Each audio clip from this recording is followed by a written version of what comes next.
Hello everyone. So today I'll be doing the online quiz computing periodic for final. Okay. Now let's get right into it. Which of the following describes the role of AI? Making choices, solving problems, learning from experience. So let's go one by one. So making choices based on the information that's given to it, right? And based on that information, it solves the problem. And then after solving the problem, it learns from the experience on what the user will say to either improve or change its thinking.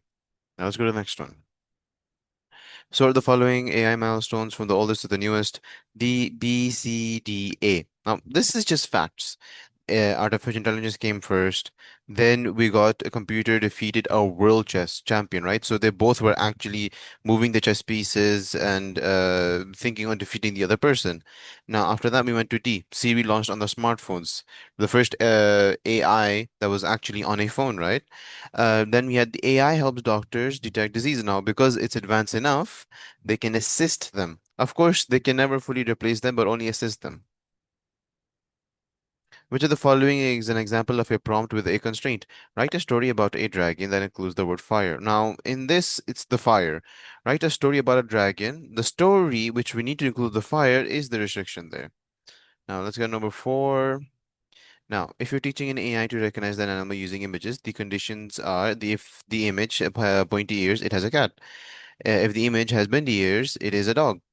You show AI an image that looks like a cat with bendy ears. What will most AI likely recognize the image as?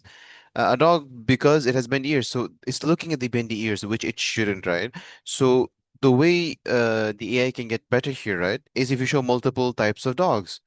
So the more dogs you show and the more cats you show with different types of ears, the more accurate the response will be. Just because we show two photos of one cat with pointy, one dog with bendy, it decided to give this as the answer. Okay. Now we go to the next one. Now, how many numbers will be displayed after executing the code below? Now, this one is actually six. Okay. Now, I had to take some time to understand this. So for I, right, in range of zero, num plus one, and then three. Now, what's going to happen is this code is going to keep on changing, and this zero, okay, will go up. Same with the num, right? And then same with the three. Okay. It's keep on going to change now. But one thing though, the I is mainly going to change.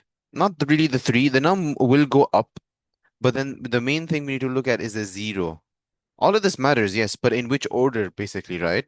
So the way you should look at this is basically start, the stop, and then the step, right? So the three is basically going to be adding to the zero by itself over again, okay? And the number is just going to keep on increasing, okay? But there is a limit, which is itself the 15, okay?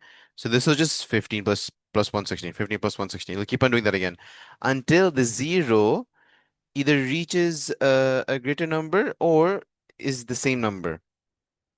The reason for that is because it's like that stop. Because if there was no number, right, it'll just run infinitely. So it runs six times. So this is what's going to happen. First it runs to zero, then three, then plus three again six, plus three again nine, plus three then 12, then plus three again, then 15. Then if it does again 15 plus three, it won't because 18 is greater than 16, right? Because it's showing 16 from here. Okay, now the next one. Now, one second. Which of the following function is used to determine the number of iterations of a for loop? Now, this is the range. As you saw previously, depending on what numbers you write in the range, that will determine the number of iteration. Okay. Now let's go to the next question. Now this one. According to the code below, the what AI is using the for loop to check. So we have times. Okay, let's see now. Times equals six. Now, the thing is, right, in this code, you have to read it through it properly. For time in times, right? So if int time brackets 2, right? And we have greater equals to 18 here, and then the same thing but 2 and then less than 60. Sorry, 6. Print its night, else print its day. Now, the reason why this is happening is you see the 2, right? It's mostly looking for that specific number, 2. okay, which we already have here. Oops, sorry, one minute here. So what it's going to do is it's going to go through the numbers, try to find the two, okay, and then it's going to output either one or both possibly. Okay. Now the answer is if it is day or night. The reason for that is because 20. It's less than 6 or greater than 18. So it's saying if it is day or night for this code. Now, one second. Now, this is what the AI is using for the loop to check. Okay. Now, of course, this can be improved, but this is what it's using. Now, let's move on. Question number 8. Which of the following is a built-in function in Python? Now, there are two answers here. This is called len and print. Now, they're just asking built-in function, right? So if you just download Python, this will automatically be in Python itself, and you can just use it automatically. Now, let's go next question. Question number 9. Which of the following can be used to call a function called welcome? Now, this one will just be basic welcome brackets, right? This is just to call a function. So what you do is you welcome brackets and it will just be called. Now let's go next. Question number 10. Okay. Now for this one will be hello sub. I'll explain one second. Now let's see what is the code. So def say hello bracket user print hello plus user my user equals Larissa say hello my user. Now, for this one, right, what we're going to do is say hello, right? So user, print hello plus user. Now they already said here my user Lirsa. So say hello, my user. It's I know it's a bit tongue twister, but I'll try to explain it again just slowly this time, okay? So the dev say hello user like that code line, right? Let me just highlight it. This line, right? Defines a function named say hello. Okay, this accepts one input called user. Okay, now it prints the code line here, so it prints hello plus user inside the function. It takes the string, right, which is hello, so this is the string, and combines it with whatever the text the user variable has. So basically it's hello Larissa. This is why we have these two combined here. And you see the hint of space is already because of the plus here. It gives a space here already. Okay. Now let's go to the next one. Question number 11. So choose the answer best completes the following sentence. Database are saved on paper. Physical database are saved on paper. Okay. Physical, those digital, you can also use your laptop as a database, but of course that will require more in depth. Now let's go for question number 12.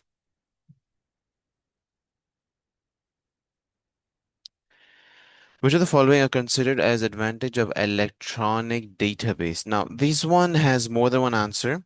Calculations can be accurately performed.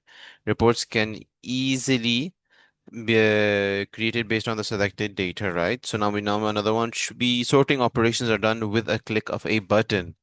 Now, the reason is with the calculation is because electronically knows everything, right? It knows how to do 1 plus 1, 2 plus 2, 2 plus 3. It knows that that's already. So it doesn't need to think about it. Now sorting operations are done with the click of a button. It's already done for us. It's already programmed, written by somebody else that once we press this specific button, it'll do this stuff. And reports can be, and this saves times, which can make it easy to create more reports and on which data you use to create those. Let's go ahead. Question number 13. The abbreviation DBMS stand for Database Management System. This is a fixed. It's basically to memorize. Database Management Systems. Now, question number 14. What is DBMS used for? Now, DBMS is used for manage, find, and organize and display data. Okay. That is basically it. It's basically, you could say it like Excel or Word even, right? You have some things, should make it look pretty a bit and organized. So you physically do it, but the computer does it for you now. Now, this one, question number 15, select the answer that fills the blank below correctly. The data below represents for this one, believe this should be table. Okay. As it literally is. Student's ID, student name, student age. They're all formed already in everything. So this will be a table. Let's go to the next question. Question number 16. Okay. Based on the below table, how many records are there in the table? Now this one we'll have to count them. Now this one should be three. Yes, this one should be three. You can basically just count them. Count the records. That's basically what you do. Figure out what the records are, right? And then from there just count them. That is basically it. Okay, now question number 17. In a table, what does the field store as? Specific data per record. Okay. You need to understand that all this is just having to organize the data to make sure it makes sense, and that is it. So what does the field store? Specific data per record. That is it. Now let's go to question number 18. Now question number 18, the data below shows something fields. Now this is basically four fields, okay? You can basically count them again. One, two, three, four. So four fields. Now let's go on. Sorry, I forgot to select it.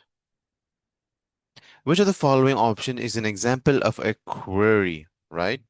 Now, for this one, it's a bit obvious, I would say. How many students passed the exam? That is a query. Okay. You're basically asking. Okay. The next question. Which of the following programs is used to create an electronic database? Now, this would be Microsoft Access. Okay. Now, they do have a bunch of like Excel, which is mainly used, but this is another one, which is a bit more specifically optimized, you could say. Let's go for the next one, 21, question number 21. So the following buttons are used to save a table in Access. Now we just go File and Save. That is it. There's not much here to think about. It's a bit memorizing. What is the process of making data accurate, complete, and reliably called? Now, this is the name of it should be a bit obvious, I would say, because you want accurate, you want complete, and reliable. Now, this should, whenever you think about this should come about data cleaning. Okay? Whenever they say what is the process of making data accurate, complete, and reliable, is called data cleaning. Okay? Now let's go next one. Question number 23. Which of the following best defines the term AI ethics? Now, this one is decide what is right or wrong when using AI. Okay? You need to have proper ethics to be able to use it for the right things. Okay? And this is depends on the user, the one who's using it. Now, question number 24. Okay, now this is a matching one. Okay, so you have term. So there are several advantages of creating a function in a program. Match each term with the correct description. So we have the term and the descriptions. Function is written once, can be called as many time as needed. Now this one will be reuse. Where is it? Reuse of the same code. This is the description of it. So the term is a function. Uh, Function written once and can and can be called as many times as needed. Sorry. Now let's go with the next one. By dividing the program into several functions, more than one program can work on the same program is called in parallel. Now this should be called easy development, okay? So you could say this is from the business perspective, you know? So people who are not too knowledge about it, just trying to understand on how things work. So, right, we have easy development and reuse of code. Now, the next one we'll have is it is easy to locate and isolate errors by checking the input and output of a function. Now, this one, sometimes I get confused with this one for some reason. It's actually easy of testing. Okay. Now, the next one, it is easier to read and understand the code that is divided into functions than it is to look at a program made up of lines of code. Now, this is just better readability. Code can be very messy. There's like text everywhere. Some things don't make sense. There might be some variables that are weird and might be confusing. So usually coders they need to write them again or look at them or make like a skeleton of it and then figure, okay, we can add this here and this here so it'll make it look more organized and easier to read for other coders as well. Okay, now question number 25. Match each part with its function. Now we have the part and the function. Okay, let's do this now. So let's go with from bottom. Negative, no, sorry, navigation pan, navigation pan. Now this one shows the objects, table, queries, form, and reports in a database. Okay. Now again, we're just matching these right now, so there's a much to explain here. Object view shows the current open database object where we can with different database objects and change the design. Now again, these are just matching. So what's written here in the function is describing what is in the part. Ribbon contains tabs with many useful commands such as file, home, and create. You can kind of think of this like the Word, right? So when we're using Word, we have saves and stuff, which we can use to move file, edit files, or even save its different location. Navigation panel is basically all of the functions that we had on the top, like insert table or insert images, things like that. Now let me go to question number 26. I hope everyone's understanding this. Now, match each AI branch to what it helps computers do. So we have AI branch and the functions, okay? Now let's start. Let's start from the top, robotics. Move and interact with the physical world. Now, robotics is actual robots, right? So toy robots that they go around, move their hands, move their legs, move from one place to another.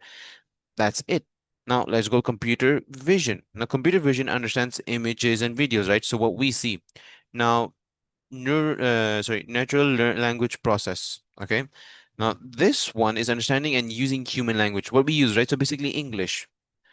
Now let's do another one, machine learning. Now machine learning is basically learn from data and improve over time. Everything that we do, right, that is um, thing that we can prove that and that is true, that is data. Okay. And that data is used to learn and improve on itself. Now let's go to the next question, 27. Read each prompt, then write good or clear prompts and sorry, for clear prompts and bad for unclear ones. Sorry, I got a bit lost there. Now tell me about dogs in 3 sentences. Now this is a good one, okay? Dogs are bad. Write a fun poem about a robot that loves to sing. This is a good one. Robot stuff. Not so good one. List 2 facts about trees. This is also good. Now, you're being too vague. Dogs? Question mark. Well, I need more information. What do you want to know about dogs? The type, the gender, the color, the ears, the eyes, what health may problems they may have, etc. Things like that. This is the type of prompt that is good, descriptive, right? So it knows every inch of the thing you want to ask. Okay, next question. Now, something allows us to repeat a set of instructions several times. Now, this is simple. Something doing again and again is a loop. Now, next one, question number 29. Which of the following types of loop used in Python? Now, this is a little simple, for and while. Now, this will be only be simple if you have remembered these, okay?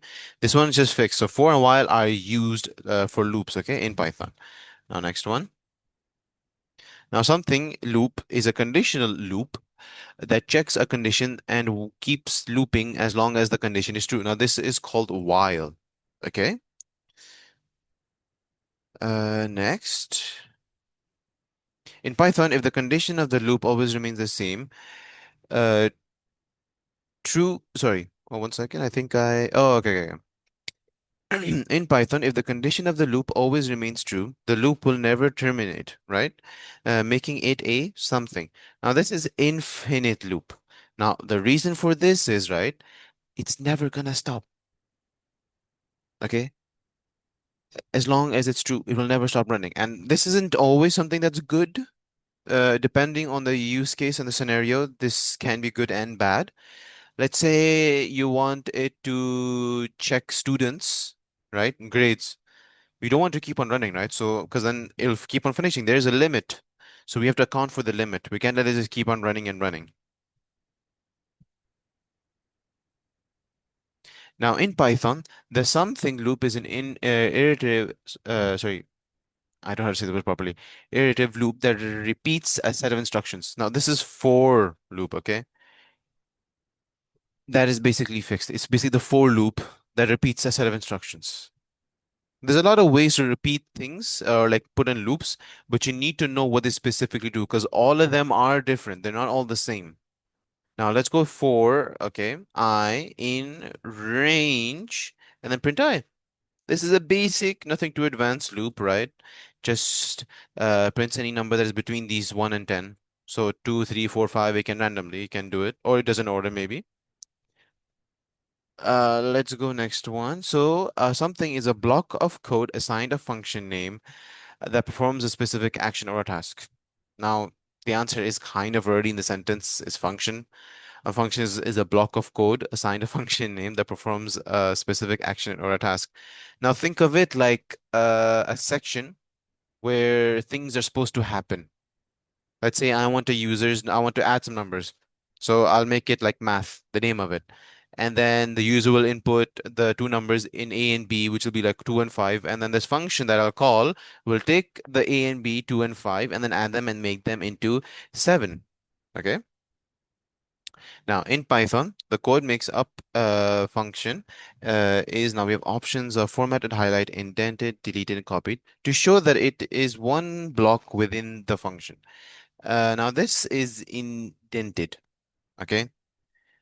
Now you kind of need to make sure your code is properly indented in the sense of it's like the semicolon and the brackets and everything properly written down. Like in paragraph, how we or in writing, when there was an exam, right? They want you to write a proper formatting, right? So proper, so it looks nice, neat, and understandable.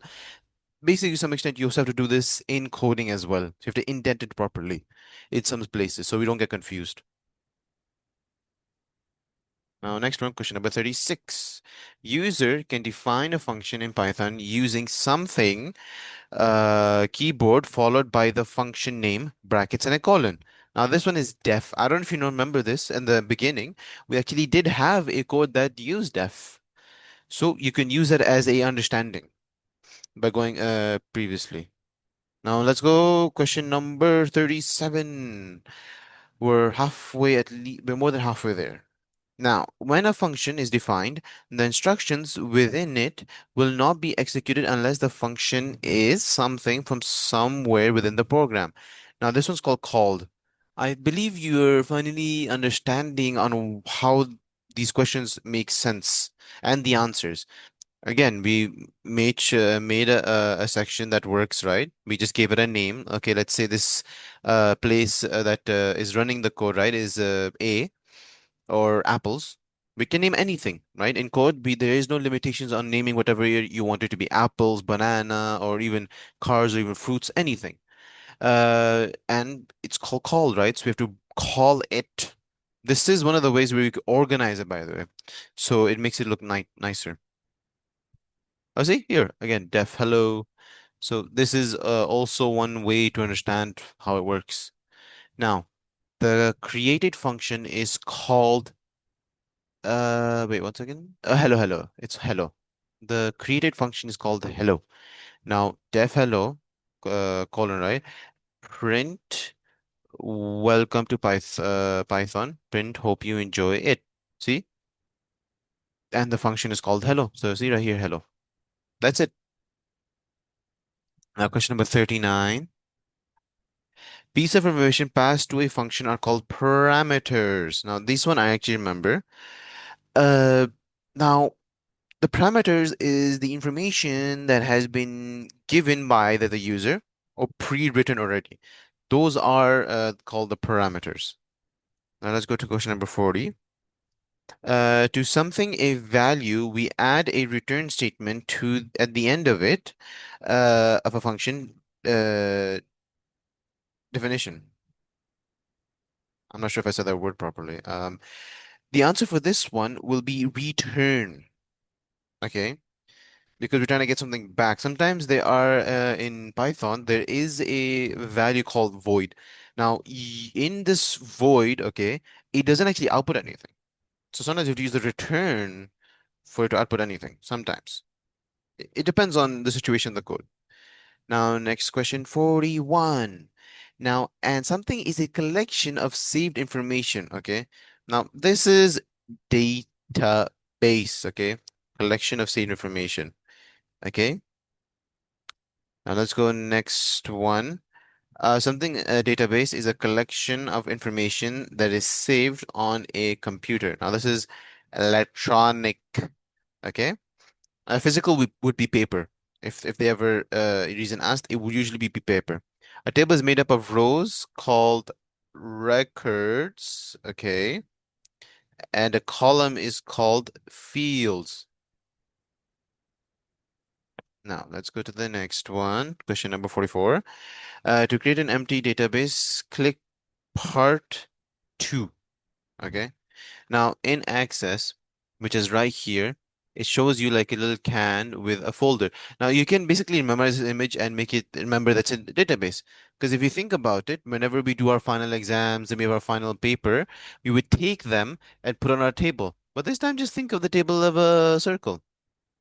And it's also because this is how electronically it works. We have like very big machines that they take them to put the physical data through the computer. It does take a while, but it is very efficient and very easy to use. When a field is set as the primary key, the field has a small key, okay, icon next to it in the design view. Now let me see if I can show it to you here. No, no, okay, I cannot. Let's see. Okay, I see. Oh yeah, there you go. This is the key that we were talking about in the previous question, and I believe that the answer for this will be primary key. Yeah, and that in Access, the primary key button allows you to specify primary key. Now let's go next question. Ooh, okay. Something property allows users to specify the maximum number of characters that a field can hold. Now this is the field size. Okay. Allows the user to specify the maximum number of characters. Now you can limit it or increase it. You can either go less or go up. Uh, Usually you don't have to, right? But sometimes it is beneficial to do it. Now this basically just limits how much you can actually add information into. That's it. Again, right? Data, they do take up space. You have to understand how much you have to add. In access table, the something field property allow you to specify whether the data must be entered in this field or not. Now this is required, right? So this is simple, simple to know. They're just asking if it should go or not. That's it. Now, next question, number 49. Next question. So right now, in access to enter data, uh, records into a table, we something on the table in a navigation pane to open in data sheet view, we press something, okay, to move between fields in the table. Now for this one, it's a bit simple, right? We're just learning how to use the mouse now. Double click on the table in a navigation pane to open in the datasheet view. Then we press the tab to move between field in the table. That's it. Now let's go question number 50. Two types of electronic databases are now, this one is sorry, how do I say? Oh, flat file and relation. I had to double check that because two types of electronic database. Yeah, these are flat file and relational. Now, they both function differently, okay? And the way you do the process for them is a bit different. So keep that in mind. Now, next one. Okay, question number 51. Electronic database made up of signal table and holding all the information is called a flat file. Okay? This is what flat file is. Now let's go next. Now, database give the user ability to store information in several tables that are linked together. Now, this one should be relational. Database gives the user ability. This is basically fixed, okay? This is more like a definition, basically. Now, in Access, a field that can reference a unique record in another table is called a foreign key. Now, the foreign key is basically trying to say is it's connected to somewhere, right? So we have different uh, tables with different information in them. And sometimes, like let's say in a banking app, right? You want to get something about your transaction. You want to know about time and everything. The thing is that when you're getting these information, the time might not already be there. Then when you're pressing that transaction button, they might actually be bringing different pieces of information from different places uh, into one visual representation to tell you what is going on. Okay. Now let's go next one. Now the final one. In Access, the something relationship is established when a record in table A has several corresponding records in table B, and a record in table B has several corresponding records in table A. Now this is called many to many. Okay. Basically, they have so much information that are similar, they basically overlap each other. That is basically it. Now let's see if we got any mistakes. I don't think so. And if we did, we might have gotten only one. Oh, look at that now. Everything is correct. Now, thank you for your time. I hope you understood everything. Any questions, please don't be afraid to comment. I will happily help anytime. I will try to make sure I reply early as possible, but please, if you have any questions, do not be afraid to ask as soon as possible. Thank you. Thank you for watching. Goodbye.